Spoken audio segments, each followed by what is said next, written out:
on the wheel kick. So we're going to do a couple kinds of wheel kick. We might add it with another kick. A wheel kick is a very, very strong kick. And it's called a wheel kick because it makes kind of like a big wheel motion all the way around. It's a big circle, right? So you hit pretty much this part of the blade of your heel when you turn, like that.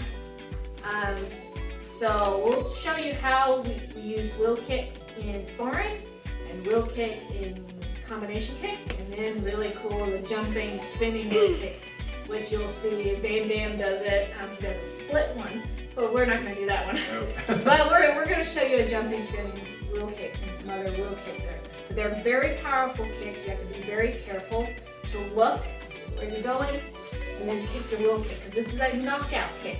In sparring, this is used to knock out your opponent. And it's a wheel kick to the head.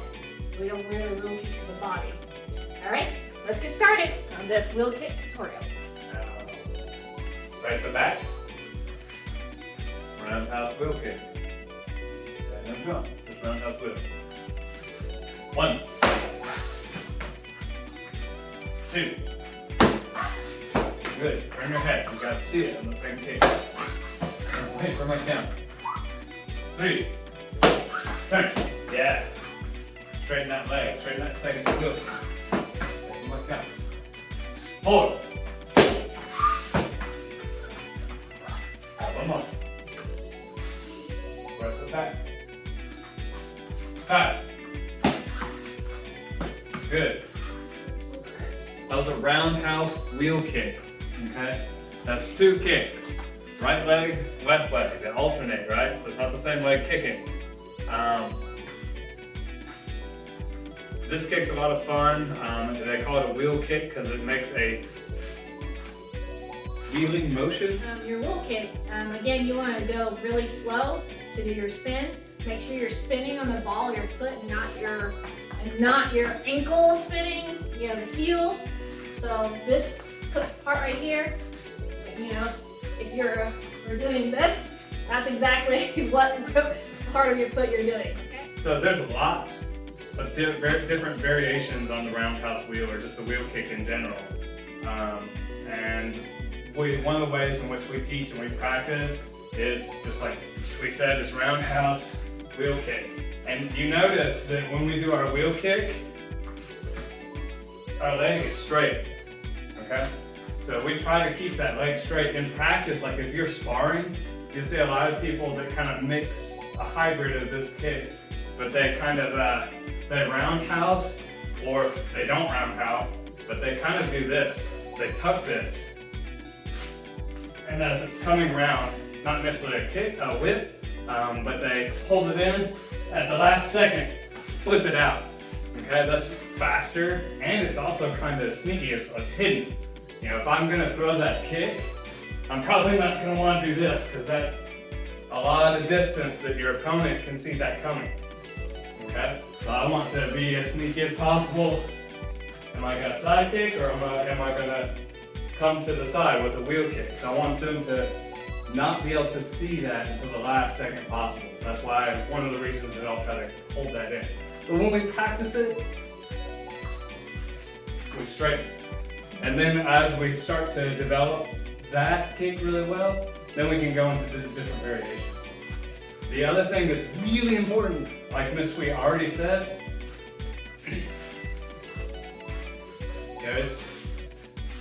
it's easy kind of to do this. You can see that, one, I'm still looking here, but I'm kicking. Where's my foot? I don't know. So one of the tricks to do this kick, roundhouse, turn your head first, here. Because if you turn your head first, your foot and your body is going to follow. But if you turn your foot first or try to kick first, I can kick still. Just not a good idea, right? So when we practice this, turn your head, then kick. I'm going to do a roundhouse wheel kick, roundhouse jump wheel kick. So just like the one you did before, but you're going to add... Jump. Come on. Alright, remember, I'm gonna count, right? Okay. Right foot back. 1. Yeah. Woo! 2. That's okay, it's okay. Good. 3. Good. I want you to lift a little bit more. Right up here. 4. Good. 5. Nice. Good. Back ready. And tension. Out. So Andrew did a roundhouse, and then you turn and jump.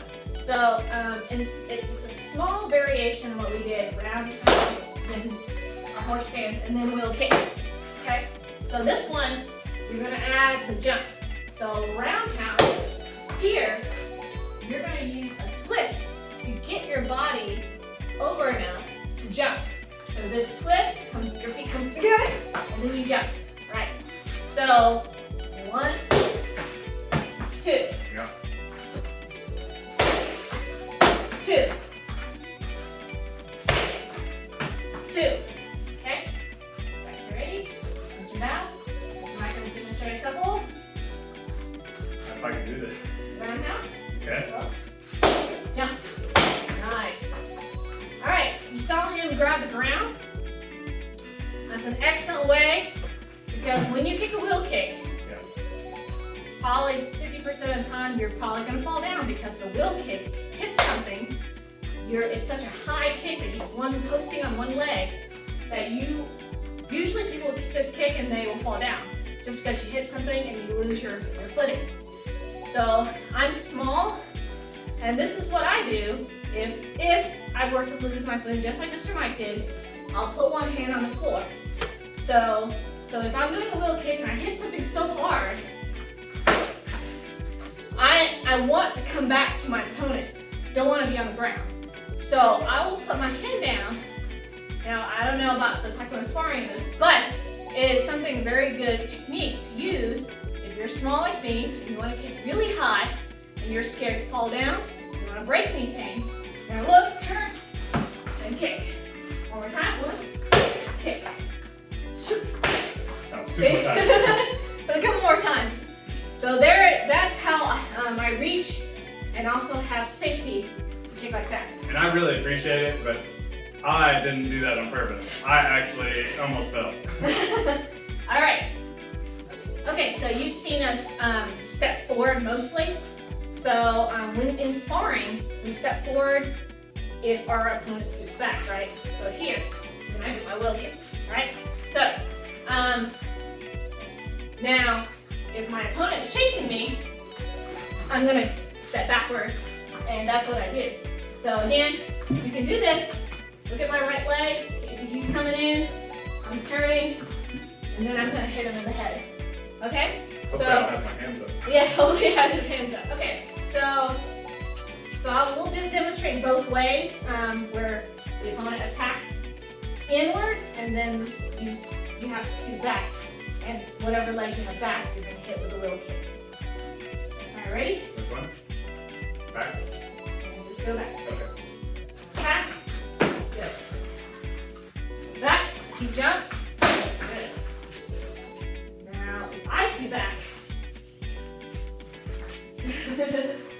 so you're going to come in, right? Yeah. So we're sparring, and then I scoot back. Good. Again. Sparring, and then I scoot back. Good. Good. All right. So those are 2 ways you can use wheel kicks in sparring. Yeah, I do that. I think that's good. Yeah. You know, at home when you want to practice, here, what you want to do, and if you don't even have a target, so even if I would start at horse stance, whatever your target in the air is, and just twist your body. And then bring it up all the way around, okay? And come back to that same position. That's the hard part, right? So again, you're gonna look, bring it all the way around. Same thing, bring it all the way around. And then as you get faster, this position, throw it more. So So when you practice at home the wheel kick, start lower, spin slower, and look where you're going. Anything to add to that? Yeah, I just say a lot of people when we first practice this, they have trouble with the right and left, and you know, it's whatever side you start with, that's one. Then you do the opposite. And I like to think about practicing like stick legs, kind of like here's my roundhouse. It's really just a step, and then I turn, and here's my other one. So I just step, step. That's really what it is. It's step, step, Right. step, step. Right. And as you get better, your feet kind of loosen, your leg kind of loosen up. Yes. Yes, you don't want to look like a stick person. No. But to get your balance and everything, you go slower. At the end, you want to go slow, you want to spin, you know, very slowly on the ball of your feet, not on your heel. Do you have anything you want to add, Andrew? About Any tips or tricks? Anything you like for to the do? wheel kick? You're good? All You're right. just like, just kick it. All right, attention. Back. Thanks for joining us. There you go.